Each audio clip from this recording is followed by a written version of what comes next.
pas se në lumin e Mërturit në Tropoj nisën punimet për ndërtimin e 3 pritave malore duke devijuar rrjedhën e lumit, rreth 300 banor të krahinës Sonika i Mërturit, bashkë me aktivistë mjedisor, protestuan kundër projektit të korporatës elektroenergjitike shqiptare, që sipas tyre po bëhet pa transparencë. Banorët thonë se projekti nisi zbatim pa konsultim paraprak me ta dhe pa vendosur asnjë tabelë informuese mbi natyrën e punimeve.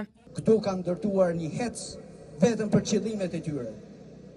Sfundi vinë dhe i ndryshojnë emrin lumit të currajve e tepër dhe lumit të zi është lum, ndërsa ata e quajnë prua. Por e quajnë prua sepse ka qenë vetmja mënyrë për të vjedhur ca lek në këtë.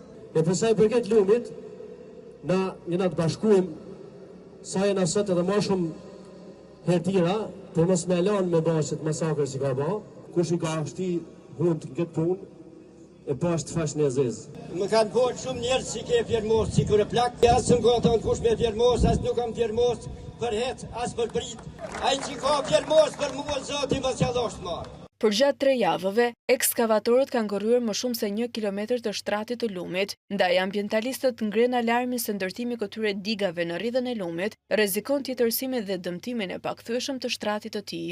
E gjithë procedura është antikushtetuese, është antiligjore dhe patjetër që do ndjeket të gjitha rrugët ligjore, qoftë në gjykatën administrative, qoftë me padi penale në SPAK. Nuk ka një element sa do i vogël qoftë që ai të justifikojnë ndërtimin e një dige. Po çfarë? E merr lumin e the në prua, që nuk bën dot sediment që ti qoja po mbush liçenin e Komanit. Ata duan të shkatrojnë lumin, sepse duan të shkatrojnë lidhjen e popullit të Nika i Mërturaj me këtë zonë. Krahina e Nika i Mërturit gëzon statusin e parkut natyror rajonal që prej vitit 2014, ndërsa si mas paraprake për të shmangur përplasjen me banorët, ekskavatorët u larguan nga zona. Banorët shprehen të vendosur se nuk do t'i ndalin protestat derisa